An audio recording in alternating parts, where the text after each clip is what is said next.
오늘 우리에게 주신 말씀은 창세기 1장 26절과 2장 15절입니다. 두 구절입니다.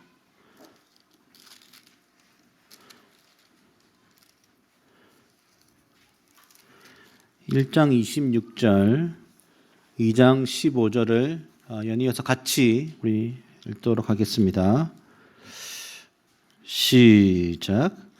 하나님이 이르시되 우리의 형상을 따라 우리의 모양대로 우리가 사람을 만들고 그들로 바다의 물고기와 하늘의 새와 가축과 온 땅과 땅에 기는 모든 것을 다스리게 하자 하시고, 여호와 하나님이 그 사람을 이끌어 에덴 동산에 두어 그것을 경작하며 지키게 하시고. 아멘. 오늘은 하나님 나라로 본 창세기 6번째입니다. 하나님의 형상과 노동이라는 제목으로 목사님 말씀 증거해 주시겠습니다.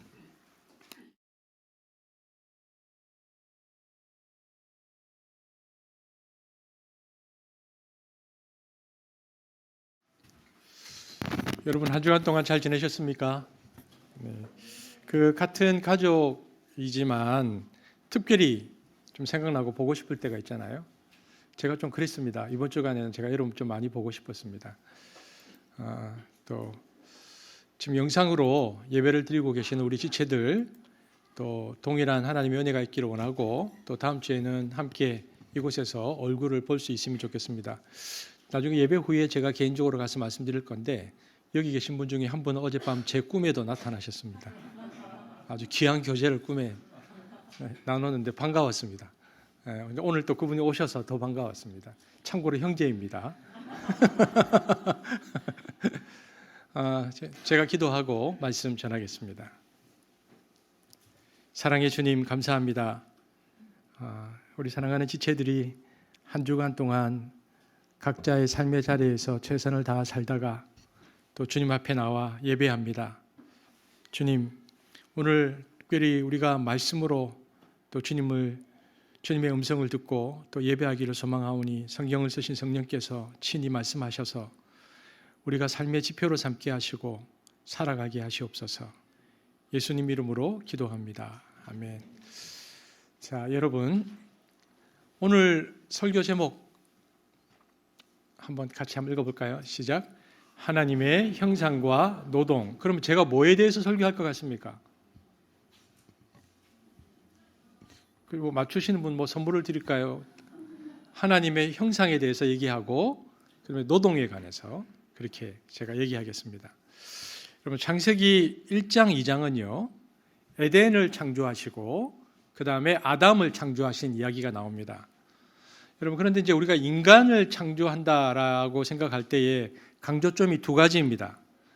첫 번째, 인간을 창조했다는 게 어떤 뜻이냐? 첫째, 인간은 하나님의 형상으로 창조되었다. 이것이 인간 창조의 첫 번째 강조점입니다.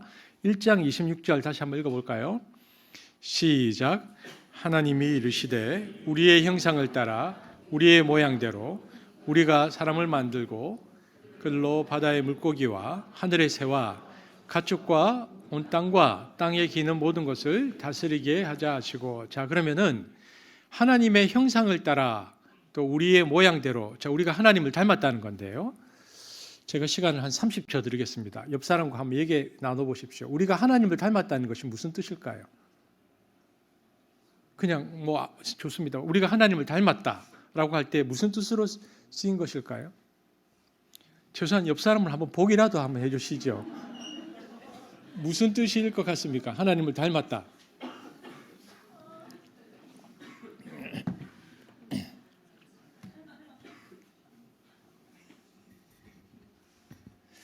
자, 우리가 하나님을 닮았다는 것이 무엇인가에 대한 엄청난 논란이 있었습니다. 이것은 굉장히 중요한 신학적 주제였는데요. 근데 이제 구약 연구자들에 있어서 이 내용이 거의 결론이 이제 내려졌습니다. 창세기 1장을 우리가 읽어보면 하나님이 어떻게 나오냐면 계속 명령하시는 하나님입니다. 빛이 있으라. 그러니까 그대로 되니라. 어떻게 되어라. 그대로 되니라. 이게 뭐냐면 왕의 명령을 뜻하는 것이거든요. 그 당시 중근동 그 시대에 왕이 명령하는 모습을 가져왔는데 빛이 있으라 그대로 되니라. 이것은 왕이 명령하고 그대로 되는 상황을 묘사하는 것인데요. 하나님이 왕으로 등장하시고, 근데 우리가 그분의 형상이니까 우리도 왕이다 라는 뜻입니다. 즉 형상과 모양이 의미하는 것은 하나님께서 왕으로 온 땅을 다스리시는데 하나님의 온 땅 다스림의 대행자로서 사람을 이 땅에 세우셨다라는 뜻입니다. 그래서요, 고대 배경을 보니까 그 왕들은요, 고대의 왕들은 자신이 다스리고 있는 땅이 있을 거다, 영토가 있으면 그 변경, 영토의 국경, 우리로 따지면 국경입니다. 지금으로 따지면 변경 지역에 자기 모습을 닮은 형상들을 이렇게 만들어 두었다고 하는 것입니다. 이런 문화들을 보면서 왜 구석구석에 왕의 조각상들을 이렇게 세우는 거지라고 생각하게 되는데, 이 형상은 모양 표시입니다. 여기까지가 내 나라다, 나의 통치다라고 표시하는 것이죠.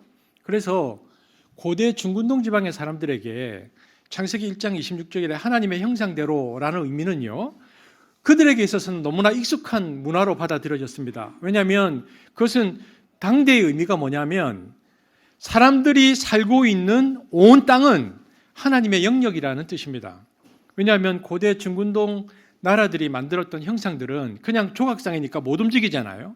못 움직이지만 여기까지가 왕의 영토다, 왕이 다스리는 곳이다라고 말했다면 사람이 가는 곳마다 드러나는 것이 이곳에도 하나님의 통치가 임하고 있다. 즉 하나님이 다스리고 있다는 것을 상징하는 것이 사람이었습니다. 그래서 지나가는 사람들을 볼 때마다 여기도 왕이신 하나님의 땅이구나, 영역이구나 생각했던 곳이고요. 그래서 사람들의 발길이 닿는 곳마다 하나님의 통치가 나타난다고 생각했습니다. 그것이 하나님의 형상이라는 의미였습니다. 그런데 하나님은 그 하나님의 형상의 사람에게 뭐라고 말씀하셨냐면 다스리게 하자라고 말씀하셨다는 것입니다. 1장 26절 다시 한번 읽겠습니다. 시작. 하나님이 이르시되 우리의 형상을 따라 우리의 모양대로 우리가 사람을 만들고 그들로 바다의 물고기와 하늘의 새와 가축과 온 땅과 땅에 기는 모든 것을 다스리게 하자 하시고, 형상대로 만들어진 인간의 가장 중요한 일이 무엇인가? 뭡니까? 통치입니다. 다스리는 것.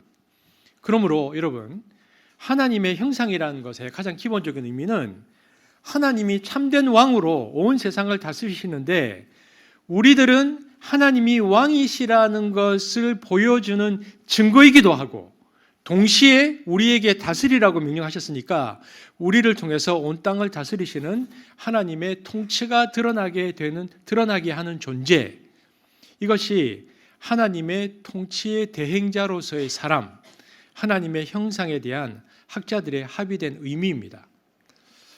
그러므로 우리는 하나님으로 인하여 왕입니다. 내 안에 있는 성품이나 어떤 특징 때문에 왕이 아니고 사람이기 때문에 하나님이 우리를 왕으로 삼으셨다는 것이고요. 우리를 통해서 하나님의 왕되심이 드러나게 되는 것입니다. 다시 정리하면 사람이 하나님의 형상이라는 것은 하나님도 사람처럼 어떤 형상, 모양을 가졌다, 눈, 코, 입, 피부를 가졌다, 그런 뜻이 아니고 하나님께서 온 땅을 통치하신다는 것을 사람들이 증거한다는 것이 형상의 의미이고요. 그 사람들이야말로 하나님이 온 땅을 다스릴 때 하나님의 통치를 대행하는, 감당하는 존재다. 그 의미에서 하나님의 형상이라는 것입니다. 그런데 여러분, 왜 이것이 굉장한 선언이 되는가? 우리가 하나님 나라의 관점으로 창세기를 보잖아요. 근데 왜 이것이 굉장한 선언이 될 수 있을까? 여러분, 고대 왕들은요, 다 신화가 있었습니다. 자, 박혁거세 어디서 태어났습니까? 우리가 흔히 부처라고 말하는 고카마시타르타 어디에서 태어났다고 되어 있습니까? 연꽃, 어머니 마야 부인의 옆구리에서 태어난 고카마시타르타가 사방으로 7걸음을 뛰어놓을 때마다 연꽃이 피어났다. 그래서 불꽃의 시작이 연꽃과 함께 시작하잖아요. 마찬가지입니다. 고대 근동 지방에도, 고대 로마에도 곳곳마다 왕들에 대한 탄생 신화가 있습니다. 그럼 왜 왕들에 대한 탄생 신화가 있을까요? 이것의 역할은, 모든 왕들의 탄생 신화가 있는 역할은 하나입니다. 목표가 하나입니다. 아래서 태어난 존재는 특별하다, 우리와 다르다, 하늘이 점지해 준 존재다, 신이 내린 존재다는 것을 말해주고 싶은 것이 탄생 설화입니다. 그래서 지금 우리를 다스리고 있는 왕은 신이 모습을 바꾸어 드러낸 것 아니면 신이 특별히 선택한 존재다라는 것을 말해주기 위해서 탄생설화가 있는 것이죠. 그러니까 다른 모든 사람들은 신이 보낸 이 존재에게 복종하고 순종하는 것이 너무 당연하다는 것을 기여하는 데에 필요한 것이 탄생설화입니다. 이처럼 고대 사회의 신화들, 당시 바벨론이나 또 이집트의 신화들을 보면 모든 사람이 하나님의 형상으로 지음받지 않았습니다. 누구만? 지배자들, 왕의 후손들, 제국의 통치자들, 그 조상들만 신의 형상으로 지어진 신의 아들들이었습니다. 일반 백성들은 신의 형상으로 창조되지 않았습니다. 고대 세계의 지배자들은 자신들이 제국을 창건한 신적 존재들이고 그래서 인간이지만 격이 다르다고 이야기하면서 자신들만 신의 형상으로 창조되었다고 강조했습니다. 그래서 인간의 계급을 정당화했고요. 자신과 그 후손들이 일반 평민들을 마음껏 억압하고 인격을 말살해도 되는 사회를 만듦으로 신적 절대 권력을 누렸습니다.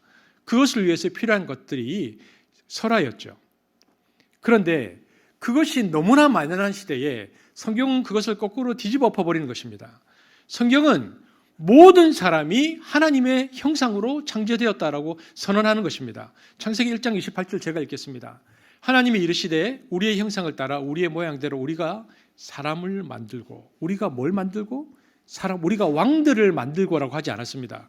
그 당시는 신의 형상을 따라 왕들을 만들고라고 해야 합니다. 그런데 우리가 왕들을 만들고가 아니고 우리가 사람을 만들고입니다. 특별히 출애굽한 이스라엘, 그러니까 이 창세기를 읽는 첫 번째 독자들은 이집트에서 노예 생활을 했습니다. 그렇기 때문에 그들 자신이 신의 아들이라는 자아를 가질 수가 없습니다. 노예로 430년을 살았습니다. 그런데 하나님이 모세를 통하여 그들을 해방시키시면서 그리고 시내산에서 계시를 주시면서 한결같이 하시는 말씀이 너희는 노예가 아니야.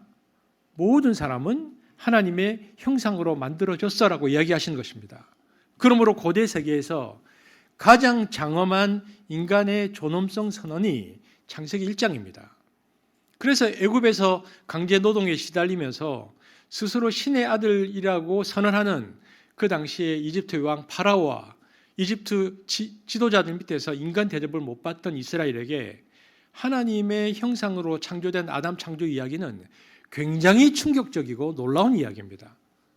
특별히 인간은 그 계급이나 성별이나 신분의 차이 없이 모두 다 하나님의 형상으로 창조되었다고 강조하는 이 창세기 1장 26절의 이야기는 그래서 고대 세계관에서 보면요 아주 혁명적인 인권 선언이라고 할 수 있습니다.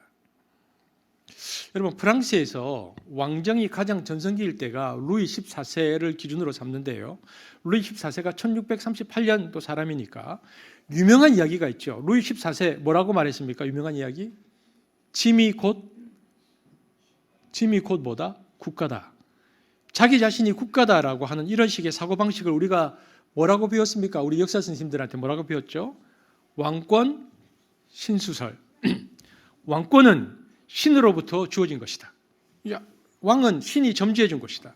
그러니까 국민은, 백성은 혹은 인민은 저항권 없이 왕에게 절대 복종해야 된다는 정치 이론, 왕권 신수설. 여러분, 프랑스의 절대 왕정 시대가 중세에서 근세 사이 정도 되니까 17세기까지도, 지금 21세기잖아요. 17세기까지도 사람들이 무슨 생각을 했는가? 왕은 신이 세웠다고 생각했습니다. 17세기까지도. 그런데 지금부터 3,500년 전 문서, 성경의 가장 앞부분에 뭐라고 말합니까? 창세기 가장 앞부분에 보면 누가 왕입니까? 고대 중동의 왕들은 자기야말로 신의 형상이라고 말했지만 성경은 누가 신의 형상인가? 아니다. 사람이다. 왕이 아니다. 왕만이 하나님의 형상이 아니고 그 나라의 가장 가난한 거지도 하나님의 형상이다. 그러니까 창세기 1장 26절은 어떤 차이도 없이 모든 사람이 다 하나님의 형상이다, 왕이다라고 말하고 있다는 것입니다. 여러분, 모든 사람이 하나님의 형상으로 지어졌기 때문에 모든 사람은 동등하게 자유와 평등의 권리가 있다는 것이 모세 오경 안에 나타나 있는 희년 사상입니다. 우리가 희년에 대해서 몇 번 설교를 함께 나누었는데요. 50년마다 모든 사람이 자유롭게 된다. 이게 이제 자유와 평등 사상 희년이잖아요. 50년마다 노예를 다 풀어주는데, 여러분 아브라함 링컨이 자유를 선언하는 것이 인류 역사에서 150년 전입니다. 1863년 1월 링컨이 노예 해방 문서에 서명했습니다. 여러분 인류 역사에서 노예 해방이라는 기념비적인 일이 일어나는 것이 지금을 기준으로 겨우 150년 전입니다. 그런데 이스라엘이 50년마다 노예를 해방해야 된다. 이 노예 해방 제도, 아예 노예 제도를 원천적으로 금지시킨 이 놀라운 희년 인권 선언은 지금부터 3,500년 전에 나온 법입니다. 여러분 그러니까 이 법은 당시 인간의 지성이나 도덕으로는 도저히 만들 수 없는 법이 나온 거죠. 그래서 모세의 법 철학을 연구하는 사람들은 그 당시에 보면 이제 고대 함무라비 법정 같은 게 있거든요. 고대 함무라비 법이나 고대 이집트 법이나 당시 그 중국의 고대 법을 연구해도요, 도저히 나올 수 없는 법사상에 나왔다는 것입니다. 그래서 이 법은 심지어는 이거는 외계로부터 온 법이다라고 말했다는 거죠. 왜냐하면 인간의 도덕과 지성으로서는 도저히 나올 수 없는 법이 나온 것입니다. 그런데 이 법 사상 체계가 3,500년 전에 나왔잖아요. 그래서 이것을 뭐라고 부르느냐? 인간의 머리에서는 도저히 나올 수 없다. 그래서 이것을 계시라고 말합니다. 하나님으로부터만 나올 수 있는 법, 이것이 계시 사상입니다. 하나님의 계시로만 주어진 아주 탁월한 법. 이것을 인류가 겨우 실천한 것이 150년 전에 불과했고요. 우리나라는 100년 전에 시작했습니다. 복음이 들어오고 노비제도를 없앴습니다. 그러니까 굉장히 놀라운 법입니다. 그러니까 이 법이 의미하는 것이 뭡니까? 모든 인간은 평등하다. 왜? 하나님의 형상이기 때문에 모든 인간은 평등하다. 여러분 제가 질문해 보겠습니다. 누가 왕입니까? 모든 사람은 다 왕입니다. 그렇다면 오늘날 누가 하나님이 세우신 왕입니까? 오늘날은 누가 하나님이 세우신 왕입니까? 우리입니다. 오늘날은 왕이 없습니다. 투표에서 뭐 대통령이든 국회의원이든 우리가 뽑는데 오늘날에도 대통령을 향해서 종종 하나님이 세우셨다 이렇게 말하는 사람들이 있는데요. 그리고 로마서 13장에 보면 얼핏 오해하게 만드는 성경 구절이 있습니다. 13장 1절이 있습니다. 이게 보면 각 사람은 위에 있는 권세들에게 복종하라. 위에 있는 권세들에게 복종하라.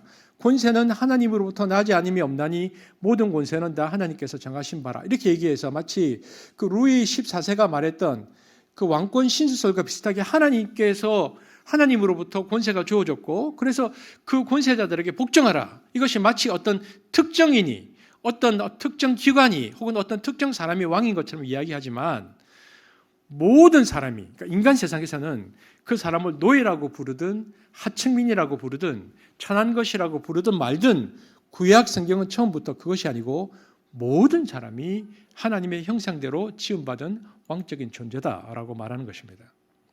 여러분 대통령을 만약 하나님이 세우셨다면 유일한 근거는 무엇입니까? 모두를 하나님이 세우셨기 때문에 대통령도 하나님이 세우신 것이지 그래서 우리가 대통령에게만 순종하는 것이 아니고 길거리에 있는 교통경찰에게도 또 동사무소에 계시는 공무원들 말에도 우리가 따라야 하는 겁니다. 그런데 대통령에게는 아무 말을 못하는데 동사무소 가서는 막 따진다. 그것은 위에 있는 권세에게 순종하라는 로마서 말씀과 아무 상관이 없는 겁니다. 그것은 왜 대통령에게 순종해야 하는가? 하나님의 형상이기 때문입니다. 곁에 있는 지체들에게 왜 순종해야 되는가? 하나님의 형상이기 때문입니다. 그런데 대통령을 향한 순종과 우리 곁에 있는 사람들의 순종이 다르다. 명확합니다. 그 사람은 성경을 잘 이해하지 못하는 것입니다.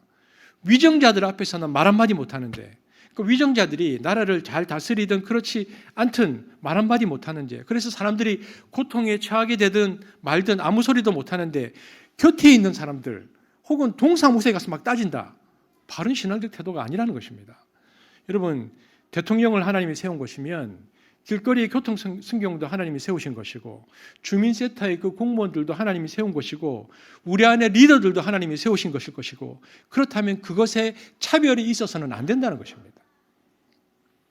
대통령하고 우리 바로 곁에 있는 주일날 예배드리며 만나게 되는 조그만 우리 유치부 어린아이하고 이 어린아이를 존중하는 마음과 대통령을 존중하는 마음이 하나도 차별 없이 그 인격이 존중되는 것 그것이 그리스도인의 태도입니다. 그것이 하나님을 믿는 백성들의 영광입니다. 여러분 보십시오. 어린아이가 잘못하면 이 어린아이가 그렇게 했는데 이게 잘못한 행동이에요. 잘못하면 우리가 말을 하겠습니까? 안 하겠습니까? 지체들 가운데 부당한 모습이 발견될 때 우리가 기도만 하겠습니까? 필요하면 사랑의 권면과 말을 하지 않겠습니까? 마찬가지로 위정자들에게도 나라를 그렇게 다스리면 안 된다고 말하는 것은 모든 그리스도인의 당연한 직무입니다. 왜? 모두가 동일한 평등한 하나님의 형상이기 때문입니다. 그래서 창세기 1장은 제왕 이데올로기를 민주화하고 있습니다. 누가 왕인가? 우리가 다 존엄하고 존귀한 존재다. 무엇이든 아무 소리 말고 따르자가 아니고 예수 믿는 것은 아무리 높은 사람이라도 상관없고 아무리 낮은 사람이라도 상관없다. 모두가 왕이다. 모두 왕처럼 생각하고 상대방을 존중하는 것이 예수 믿는 것입니다. 그래서 모든 인간이 하나님으로 형상으로 창조되었다는 것을 창세기 저자가 강조하고 싶었어요. 강조의 지점을 어디로 가지고 가는가? 여러분, 인간 창조에 있어서 남성 창조과 여성 창조가 있는데요. 인간 창조에 있어서 강조점이 여성 창조계로 갑니다. 인간 창조 이야기에서 남성 창조는 창세기 2장 7절 8절 한번 읽어볼까요? 남자를 창조할 때 모습인데 시작. 여호와 하나님이 땅의 흙으로 사람을 지으시고 생기를 그 코에 불어넣으시니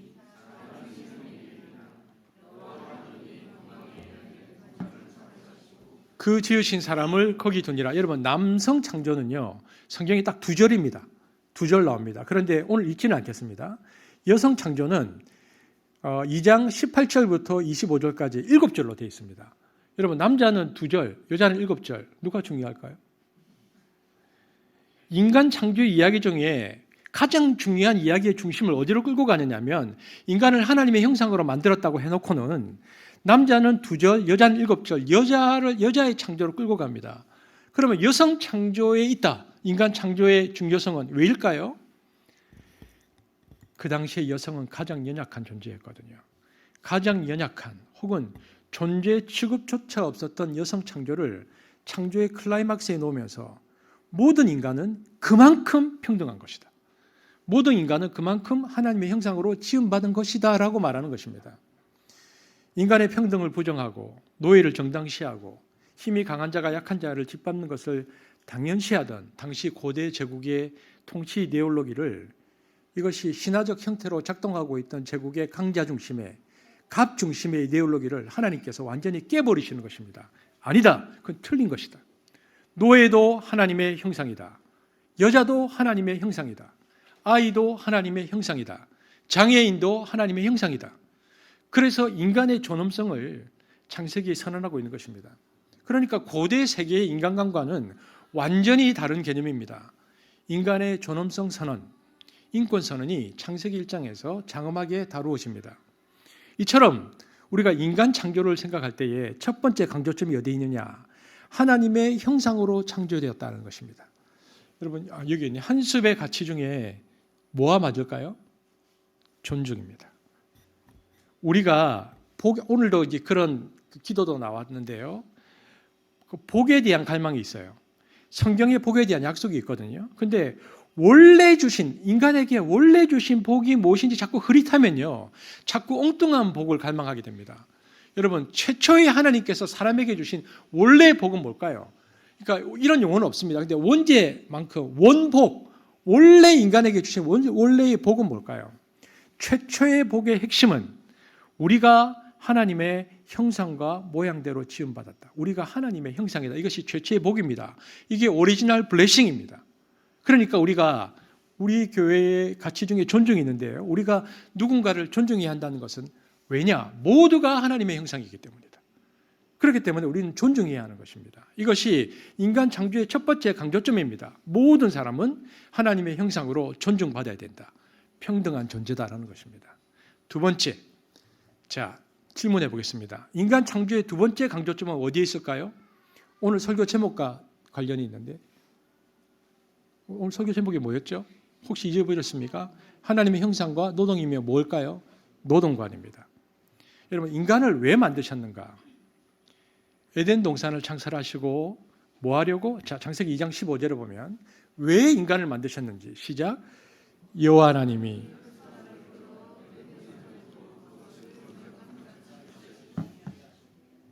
인간을 만드셨고 에덴 동산을 창설하시고는 인간을 에덴 동산에 보내시면서 에덴 동산을 뭐 하라고? 경작하게 하시려고 하나님이 사람을 만드시고요.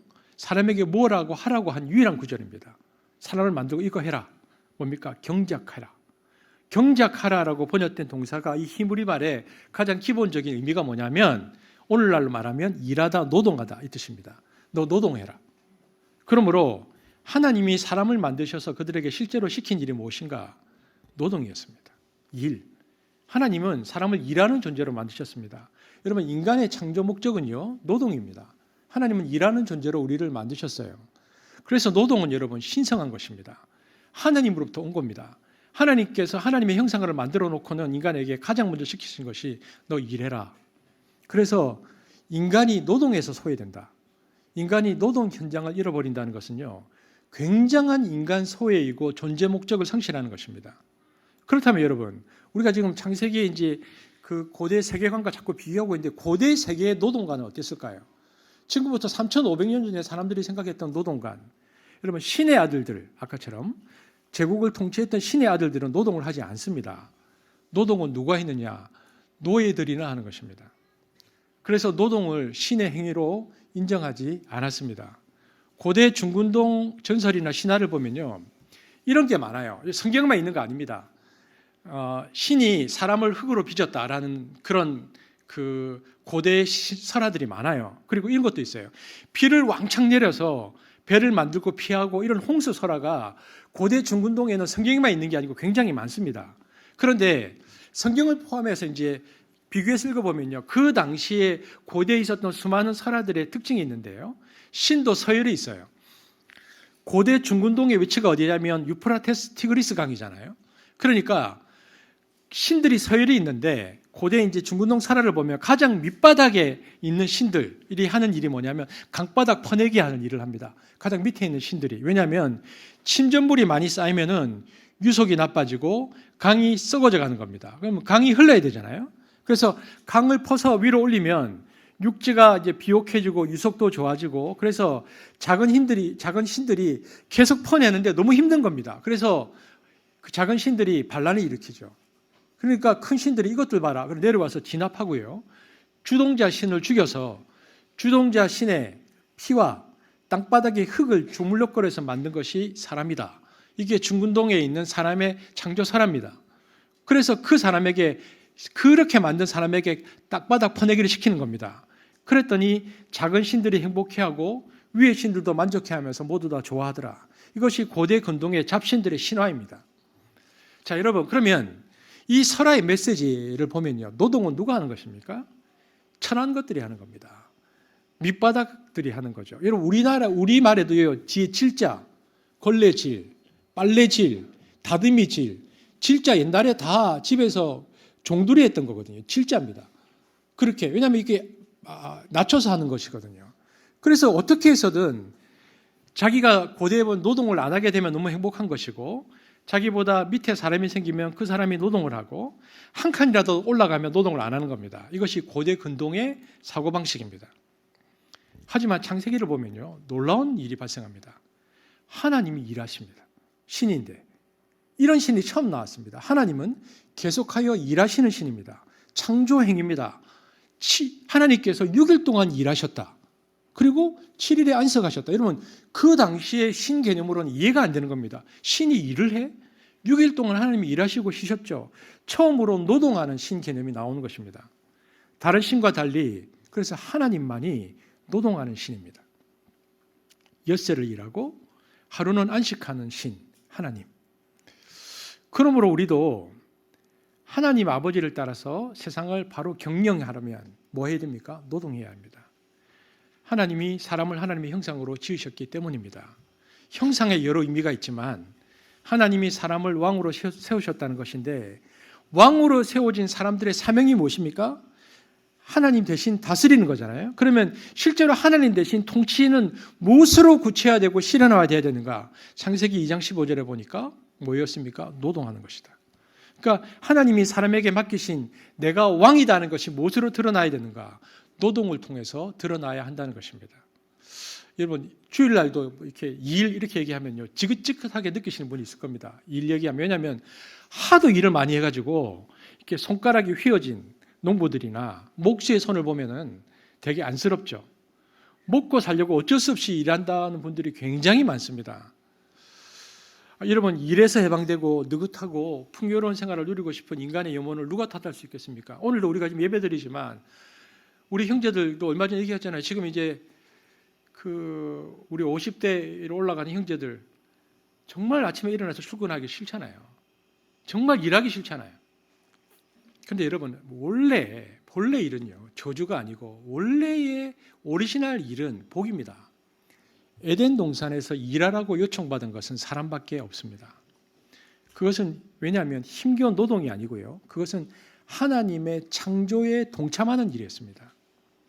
우리가 하나님께 위임받은 왕적인 통치자라고 할 때에 그것을 구현하는 가장 적절한 표현이 무엇인가? 창세기 2장 15절에 보면 노동자로서의 인간이라는 것을 알 수 있습니다. 이처럼 여러분, 노동자라는 것은 너무나 자랑스러운 것입니다. 근데 문제는 우리가 노동자 그러면 어떤 생각을 합니까? 이미 우리 안에 파고 들어와 있는 잘못된 어떤 생각이 있습니다. 왜 사람들이 좋은 학교 가고 돈 벌어서 높아지려고 합니까? 지시를 받는 게 아니고 지시하고 명령하고 시키는 것 하고 싶어서 위로 가려는 것 아닙니까? 이것이 세상적인 사고방식입니다. 그런데 예수님께서 뭐라고 말씀하셨습니까? 내가 왜 세상에 왔는가? 마가복음 10장 45절 시작. 인자가 온 것은 섬김을 받으려 함이 아니라 도리어 섬기려 하고 자기 목숨을 많은 사람의 대성물로 주려 함이도다. 제가 다시 읽어보겠습니다. 인자가 온 것은 섬김을 받으려 함이 아니라 도리어 섬기려 하고 노동하러 왔다는 겁니다.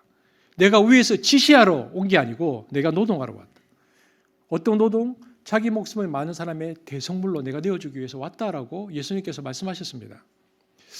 여러분, 제가 설교하잖아요. 목사가 교회에서 가르치고 설교하는 거, 이게 뭡니까? 여러분, 교육 노동자죠. 교회에서 일하는 노동자입니다. 여러분, 여기 교사들 많이 계시잖아요. 교사는 뭡니까? 가르치는 교육 노동자입니다.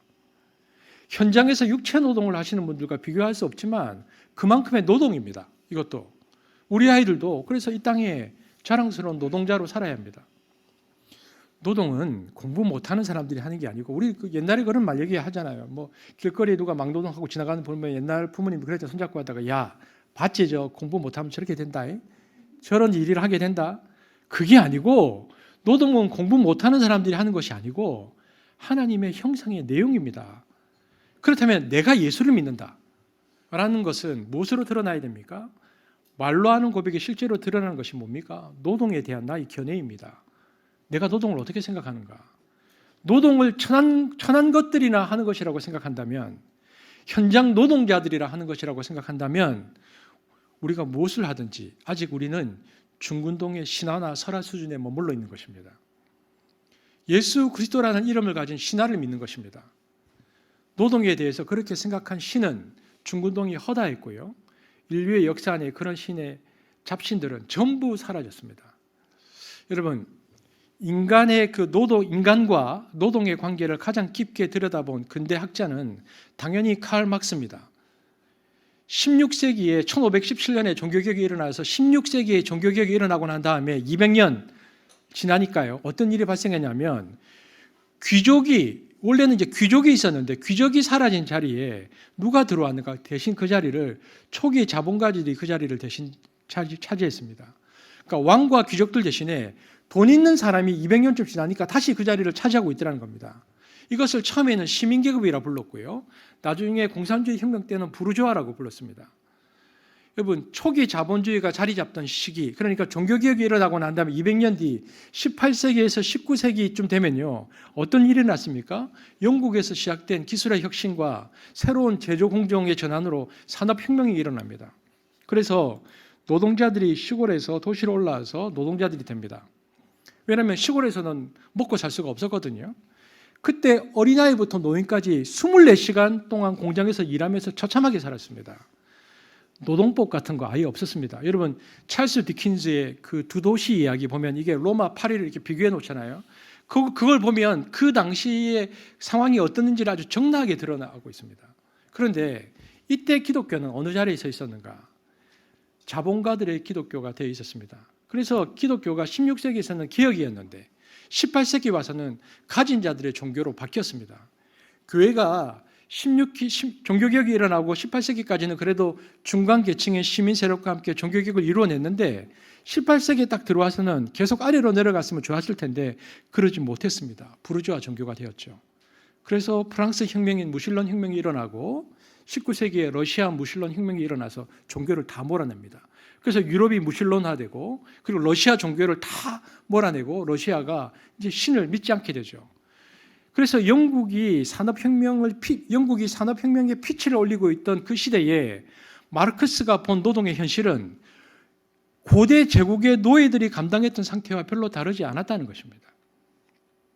여러분, 스위스의 개혁교회 신학자 레온하르트 라가츠라는 사람이 있습니다. 이분이 이렇게 얘기했습니다. 오늘날 자본주의의 문제점은 생산에 참여하는 노동자를 노동과 분리해서 노동자들이 더 이상 노동을 통해서 삶의 의미와 행복과 보람을 느낄 수 없게 만들었다. 노동자를 단지 임금 노동자 월급쟁이로 만들어버린 것입니다. 단순히 먹고 살기 위해서 노동한다는 것은 여러분 굉장히 고통스러운 겁니다. 여러분, 원래 노동의 본질, 원래 노동의 가치는 무엇이었습니까? 하나님께서 시공간을 창조하시고 자연을 창조하고 우주를 창조하고 세상을 창조하고 온갖 짐승과 인간을 창조하신 것이 하나님의 노동이잖아요. 하나님께서 세상을 이렇게 창조하셨다는 것은 하나님의 노동은 뭐였다는 것입니까? 창조적이었다. 창조적으로 일하시는 하나님께서 인간에게도 창조적으로 일하도록 명하셨습니다. 그래서 창조적으로 일하면 일의 의미도 있고 보람도 있습니다. 그래서 원래 일은 의미와 재미를 동시에 주게 되어 있습니다. 그리고 그렇게 일을 하다 보면 창조자의 숨결을 느낍니다. 하나님은 피조물에게서 당신의 창조주의 영을 느낄 수 있도록 그렇게 만드셨습니다. 그리고 창조적으로 노동하는 인간은 그렇게 느끼면서 그렇구나. 모든 인간은 일을 잘하든 못하든 가난하든 부자든 만나는 모든 사람은 귀한 것이구나 존중하게 됩니다. 그러나 자본주의는 노동의 창조적 요소를 제거하고 노동자를 자본의 일부로 만들어서 마침내 노동자를 노동에서 소외시킵니다. 그러면 어떻게 되느냐? 삶을 그냥 소비하게 됩니다. 이 말은 거꾸로 얘기하면 우리가 돈을 많이 벌어서 잘 살기 위해서 노동한다기보다는 노동함으로써 진짜 노동을 함으로써 비로소 인간이 된다는 이야기입니다. 노동하지 않으면 인간이 될 수 없다는 말이 됩니다. 수도사들이 종교적 명상훈련과 육체 노동을 동시에 하는 이유는 노동이 인간을 인간되게 한다는 생각 때문이었습니다. 하지만 오늘날 우리는 노동의 가치가 점점 희미해져가는 세상 속에서 살아갑니다. 지금 우리 사회에서는 이런 창조적 노동을 이뤄가고 있습니다. 인간이 지금도 69시간 일할 것인가 혹은 몇 시간 일할 것인가 계속 시간이 나오잖아요. 인간이 노동으로 곤욕을 치르는 것은 노동 시간이 많아서가 아니고요. 창조적으로 노동을 하지 못하기 때문입니다. 오로지 생산하고 부자가 되고 힘을 축적하기 위한 목적만으로 노동하기 때문이죠. 요즘은 일을 덜하고 더 많이 버는 것을 가장 큰 미덕으로 여깁니다. 심지어 일을 안 하고 돈을 쉽게 번다면서 요즘 그 10대들은 청소년들은 건물주를 장래 희망으로 꼽기도 합니다. 최고지. 일 안 하고 돈을 버니까. 여러분 우리가 내가 별로 한 일이 별로 없는데 막 돈이 몰리잖아요. 갑자기 나한테 이상하게 막 돈이 몰리면 하나님께서 왜 이걸 나에게 주시지 하면서 이 많은 걸 내가 어떻게 청지기로 관리해야 하지 이렇게 걱정해야 되는데 최근 한국 사회는 그 같은 상황을 반기고 부추깁니다. 왜냐하면 천민자본주의가 파고든 결과입니다. 막 돈이 들어오면 그냥 좋은 거예요. 근데 여러분 성경은 거꾸로 이야기합니다. 정당하게 노동하고 정당한 대가를 받으라. 하나님께서는 그러한 노동을 기뻐하시고 그러한 노동을 통해서 당신이 창조한 물질 세계가 경영되기를 원하십니다. 그래서요. 오늘 우리의 삶들은 우리도 지금 신도시에 살잖아요. 우리의 삶은 매우 화려하게 보일지 모르지만 그 내면을 들여다보면 별로 풍요롭지 못합니다. 왜냐하면 가능한 대로 불로소득을 기웃거리고 노동의 능력이 단지 연봉으로만 평가되는 이런 시스템에서는 결코 우리가 노동하는 인간으로서의 참된 의미를 알 수 없다는 것입니다. 그래서 하나님은 인간을 창조하실 때 가장 먼저 뭐라고 말씀하시나? 창세기 1장 20절에 보면 다스리게 하자, 노동하게 하자. 하나님이 없는 세상에서 다스림이라는 말을 딱 들으면 늘 가진 자의 갑질을 떠올리면서 착취의 어두운 그림자가 따라 붙습니다. 이는 세상에서 우리가 누군가의 다스림을 받을 때 부정적인 경험을 굉장히 많이 해서인데요. 그러나 하나님이 의도하신 다스리게 하자라는 것은 전혀 다른 의미인 것입니다. 여러분 하나님은 어떻게 다스리십니까? 갑질로 다스리십니까? 하나님은 시편 89편 14절에 보니까요. 다스리신 자신을 의와 공평으로 다스리신다. 이렇게 말합니다. 읽겠습니다. 시작. 의와 공의가 주의 보좌에 기초라. 인자함과 진실함이 주 앞에 있나이다. 그래서 하나님은 이 세상을 어떻게 다스리냐? 갑질로 다스리지 않고 의로움과 공평함으로, 지난주에 째다카와 미스파트로 다스린다. 그래서 하나님을 왜 째다카와 미스파트의 다스림이 중요하냐면요. 그 하나님의 다스림을 받는 존재가 그렇게 다스림을 받으면 최선의 모습이 되도록, 원래 창조된 모습이 되도록 그렇게 이끈다는 것입니다. 그래서 그 다스림을 받을 때는 평화와 기쁨과 온전함이 넘치는 것이죠.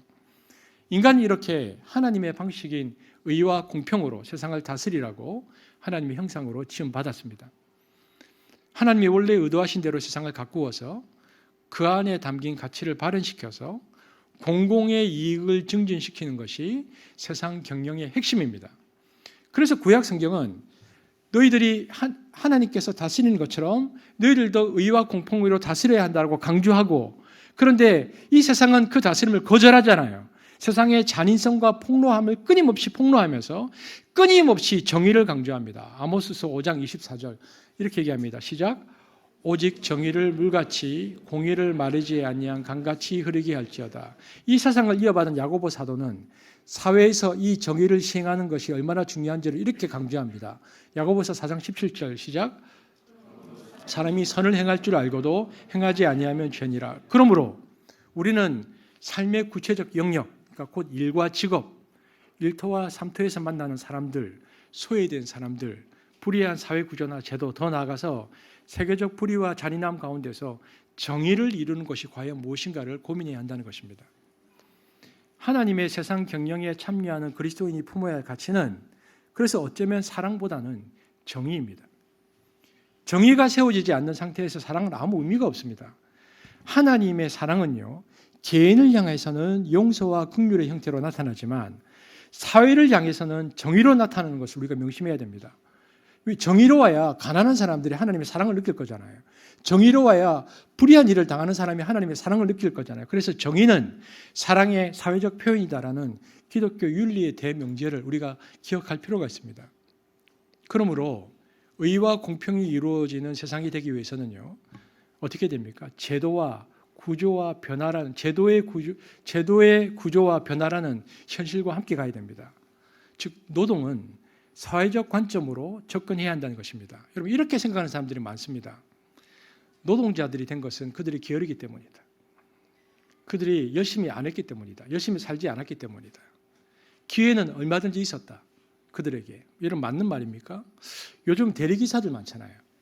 여러분, 대리기사들을 요즘 뭐라고 부르냐면요, 어떤 분이 이렇게 표현하더라고요. 도시의 막장 탄광에서 일하는 분이다. 이렇게까지 표현하더라고요. 왜냐하면 밀려서 마지막에 내가 이제 그 일까지 한다는 것이죠. 이렇게 부르기도 하던데, 여러분, 그들이 게을러서 일용직 노동자가 되었습니까? 그들이 게을러서 그 일들을 하고 있다고 우리가 다 말할 수 있습니까? 여러분, 아르헨티나의 해방신학자 중에 구타즈 구티에레즈라는 신부가 있습니다. 이분이 쓴 가난한 자들의 위력이라는 책에서요, 이분은 이렇게 표현합니다. 당시에 이제 남미 상황을 얘기하면서요, 가난한 자들은 자연 발생으로 발생한 자들이 아니고 지배 계층의 지속적인 탐욕과 불의와 착취 구조, 그리고 불평등한 국제 무역, 그리고 양심에 반하는 고용 조건처럼 철저히 강하고 유능한 인간들의 죄악으로 인해 발생된 특수 집단이기 때문에, 그래서 신명기 10장 18절에 나오는 것처럼 하나님은 그것을 아시기 때문에 특별히 고아와 과부를 편애하신다. 고아와 과부는 그들이 잘못이 아니고 그러한 구조 속에서 나왔기 때문에 하나님은 그들을 편애하신다. 그래서 고아와 과부를 더 주목하신다라고 말했습니다. 우리나라에서 가난한 자들이 언제 나왔을까요? 우리나라는 다 고만고만하게 살았는데 우리나라에도 가난한 자들이 대량으로 만들어진 배경이 1960년대와 70년대입니다. 산업화 과정에서 발생했습니다. 2, 3차 중심의 화폐 경제가 1차 농업 경제 기반을 무너뜨렸죠. 그러니까 농업 생산물 가격이 엄청난 하락이 이촌 현상을 일으켰고요. 농촌을 떠나서 6, 70년대 사람들이 엄청나게 많이 올라왔는데 할 일이 없잖아요. 그러니까 이들이 도시 빈민이 되고 자녀 교육에 쏟을 경제력 여력이 없어서 가난이 대물림되는 겁니다. 그리고 가난한 가정의 자녀들은 결국 다시 도시 문명의 가장 저역한 조건 아래서 일용직 노동직을 전일할 수밖에 없었는데 그 사이에 부동산 투기와 재개발 사업으로 주거비가 폭등하죠. 실제로 그래서 우리나라는 어느 정도 급여가 보장된 회사에 다니는 평균 시민이 17년을 일해도 30평 아파트를 가질 수 없는 나라입니다. 지금은 금리가 올라가서 꿈도 못 꿉니다. 지금은. 그래서 제가 이제 아침에 눈을 뜨면 우리 교회는 제가 이 설교를 준비하면서 보니까 우리 교회는 이제 그 자영업 하시는 분들이 되게 많거든요. 제가 기도하게 됩니다. 아, 이분들 어떻게 하냐? 금리가 이렇게 올라서. 또 있습니다. 자녀 외국에 보낸 분들 어떡하냐 이분들. 여러분 집값은 얼마나 올랐습니까? 더군다나 이제는요 자신의 가족을 책임지기 위한 하루벌이 직장마저도 찾기가 힘들어졌습니다.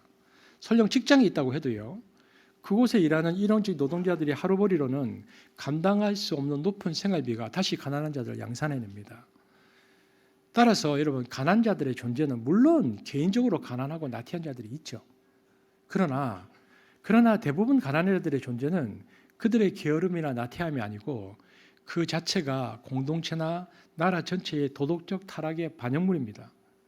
따라서 이 땅의 모든 지도자들과 정부가 해야 할 일들은 이들이 행해야 하는 것은요 성경이 말하고 있는 것처럼 공의와 자비입니다. 공의와 자비가 어떻게 나타나야 됩니까?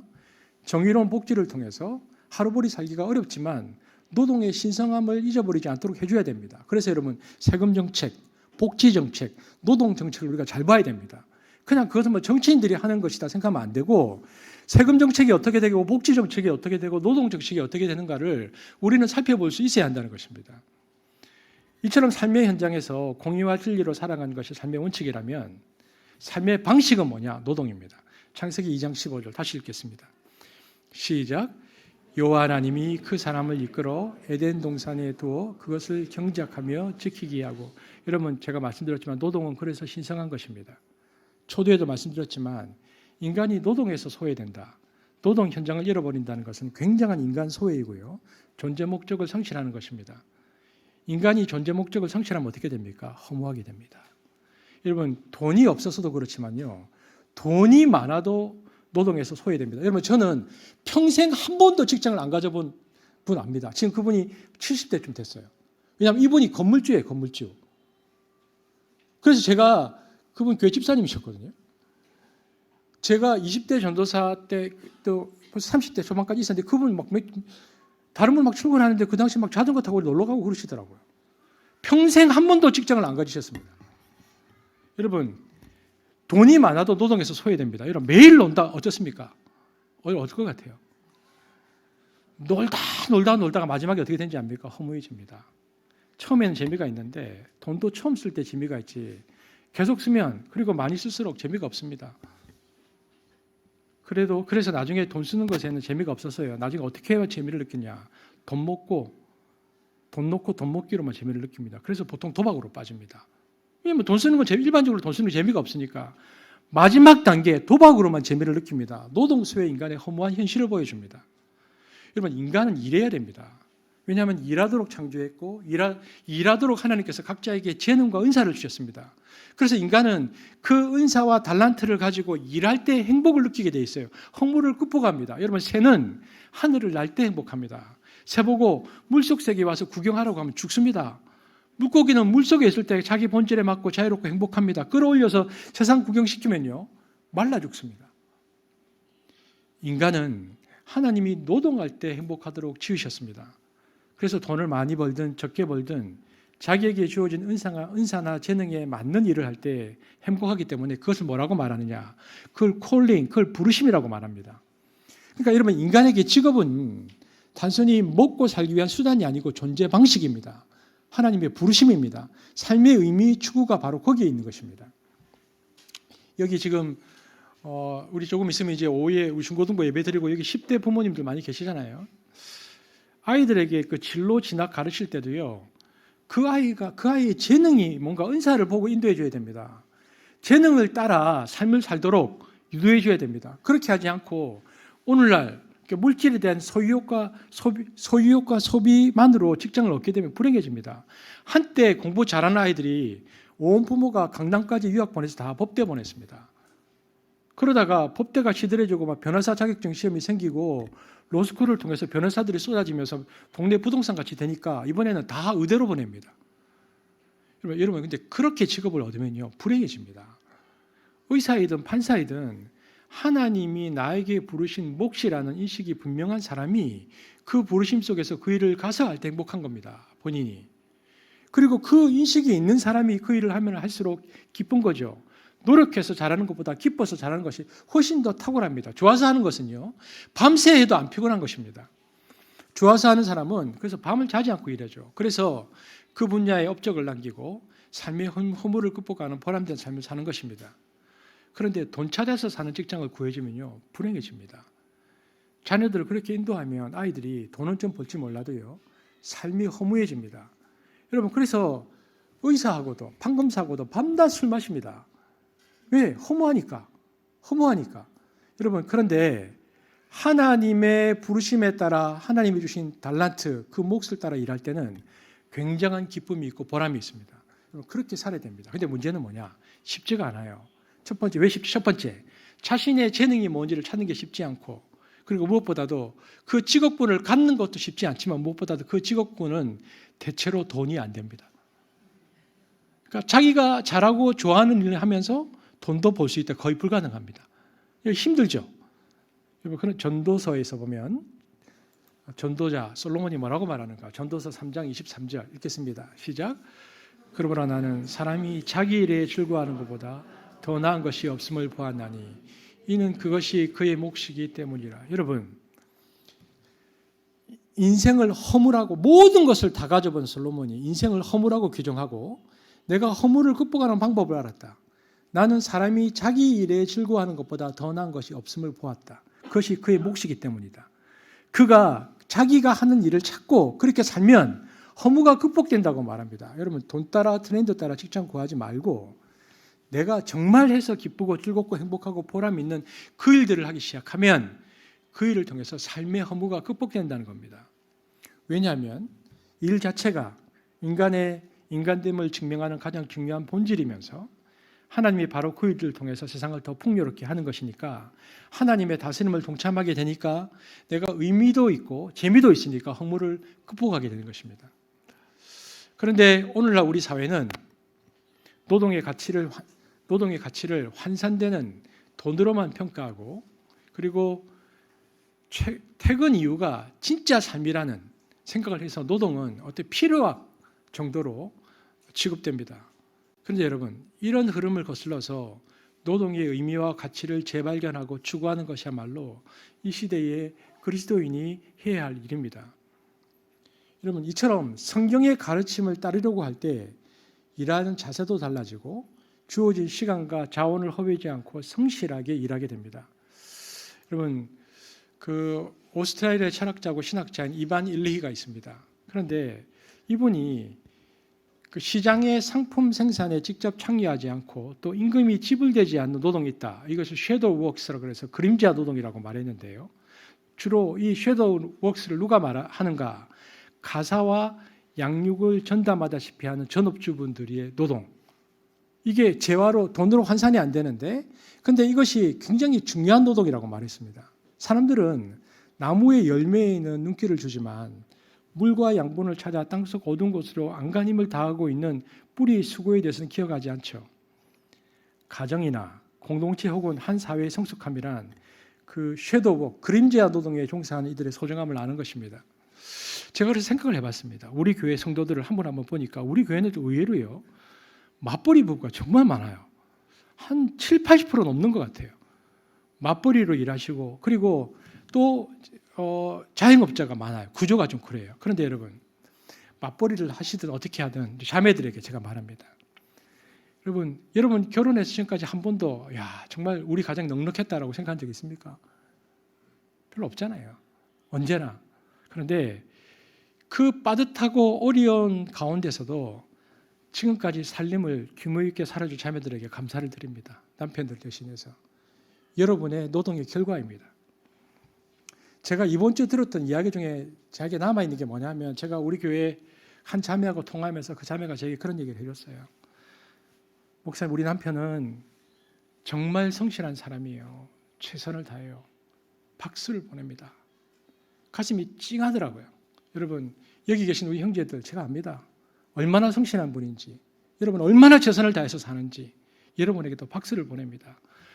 여러분이 아내이든 남편이든 여러분이 그렇게 살고 있다면 여러분은 하나님의 형상으로 살고 있는 것입니다. 말씀을 정돈합니다. 인간은 노동하는 존재로 창조되었다는 이 창세기 명령은 노동의 본질을 얼마나 거룩하게 보았는지 모릅니다. 그래서 인간 창조의 강조점은 두 가지입니다. 고대 사회에서 히브리 노예들이 생각하는 개념과는 완전한 다른 두 가지. 첫 번째, 인간은 존엄한 존재이다. 두 번째, 노동은 신성한 것이다. 성경은 창세기에서부터 이야기를 우리에게 해주고 있는 것입니다.